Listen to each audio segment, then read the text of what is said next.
اللہ اکبر۔ ابھی ابھی حال ہی کے اندر ہمارے حکمران جو اسلام کی تعلیمات سے واقف نہیں ہے،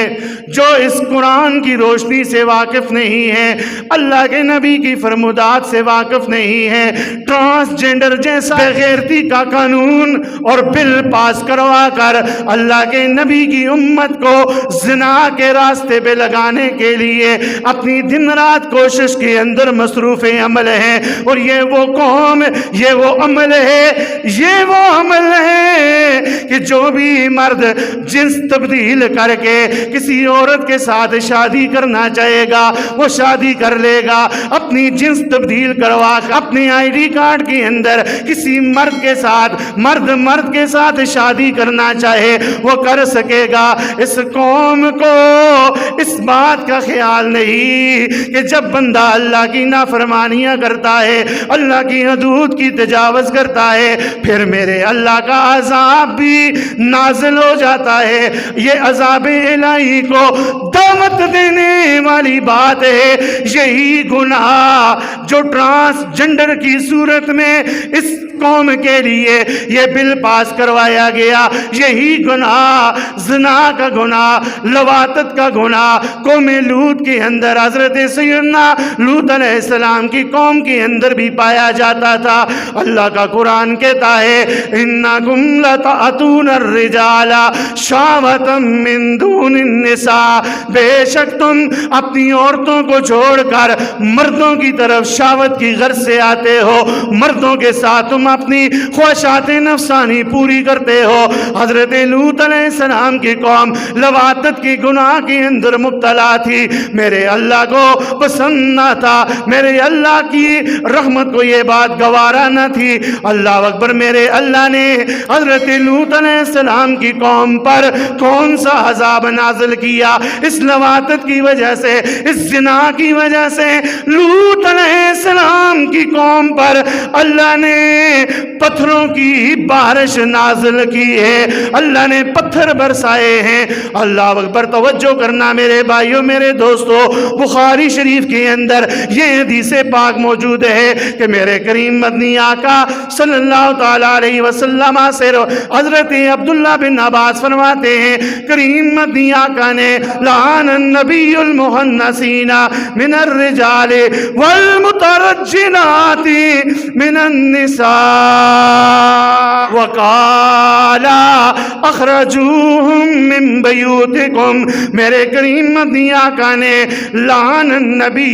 حضرت عبداللہ بن عباس فرماتے ہیں اس دنیا کے اندر جو کوئی شخص کسی عورت کے ساتھ مشابہت کرے گا، عورت کے ساتھ اپنی شکل و صورت عورت کی طرح بنائے گا، اپنے بال عورت کی طرح بنائے گا، اپنی صورت عورت کی طرح بنائے گا، لباس عورت کی طرح پہنے گا، حرکات و سکنات عورت کی طرح کرے گا، میرے آقا نے اس مرد پر لعنت فرمائی ہے کہ جو عورت کے ساتھ مشابہت کرے گا۔ اللہ اکبر۔ پھر آگے میرے آقا نے فرمایا وَقَالَ أَخْرَجُوهُم مِّن بَيُوتِكُمْ۔ میرے آقا نے فرمایا ایسا مرد جو عورت کی مشابہت اختیار کرے، جو عورت کی طرح اپنا چہرہ بنائے، عورت کی طرح لباس پہنے، عورت کی طرح حرکات و سکنات کرے، اسے اپنے گھروں سے نکال دو، اسے اپنے گھروں سے دور کر دو۔ او میرے نبی کا کلمہ پڑھنے والوں، میرے رسول سے وفا کرنے والوں، میرے نبی کی عزت میں اپنی جوانیاں لٹانے والوں، ذرا دل پہ ہاتھ رکھ کے سوچو، جو میرا رسول، جو میرا نبی کسی مرد کو عورت کے ساتھ مشابہت کرنے کی وجہ سے اس پہ لعنت کرتا ہے، اور جو مرد کسی عورت کے ساتھ مشابہت کی وجہ سے میرے آقا کی لعنت کا مستحق ہے، اگر وہ مرد اپنی جنس تبدیل کروا کر کسی مرد کے ساتھ نکاح کرے یا کسی عورت کے ساتھ نکاح کرے، پھر وہ کتنا بڑا میرے آقا کے اس فرمان کی روشنی میں لعنتی اور مردود ہوگا۔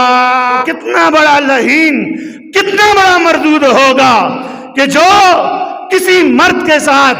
اپنی جنس تبدیل کروا کر نکاح کرے گا یا کوئی عورت اپنی جنس تبدیل کروا کر کسی لڑکی کے ساتھ نکاح کرے گی، نبی علیہ السلام نے ایسے مردودوں پہ لعنت فرمائی ہے، اس لیے کہ یہ کوئی اچھا کام نہیں کر رہے بلکہ یہ عذاب الہی کو دعوت دے رہے ہیں۔ اس لیے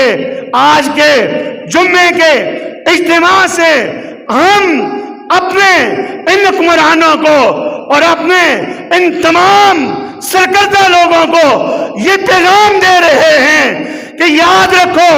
دنیا کی زندگی عارضی زندگی ہے، دنیا کی زندگی چند روزہ زندگی ہے۔ آج تم اللہ کے قرآن کے اندر تعریف کر لو گے، اللہ کے نبی کے فرمانوں کے اندر تبدیلی کر لو گے، کل قبر کے اندر میرے رسول کو کیسے منہ دکھاؤ گے، اللہ کو کیسے منہ دکھاؤ گے؟ عذاب الہی کو دعوت نہ دو بلکہ اللہ سے معافی مانگ کر اس امت رسول اللہ کو زنا کے راستے پر لگانے سے، محمد رسول اللہ کے راستے پر لگانے کے لیے، اپنی زندگی بسر کرنے کے لیے دن رات جدوجہد کرو۔ اس لیے میرے بھائیوں، میرے دوستو، اللہ کے نبی کی شریعت کو تبدیل کرنا، رسول اللہ کے فرمانوں کو تبدیل کرنا، یہ کوئی مسلمانیت نہیں ہے، یہ کسی مسلمان کا شعبہ نہیں ہے۔ بد مذہب، گمراہ، فاسق، فاجر، لعین، مردود ہو سکتا ہے، کوئی مسلمان یہ کام نہیں کر سکتا۔ اس لیے کہ علامہ اقبال رحمت اللہ علیہ نے آج سے کئی عرصہ پہلے یہ کہا تھا، زبان سے کہہ بھی دیا لا الہ تو کیا حاصل، زبان سے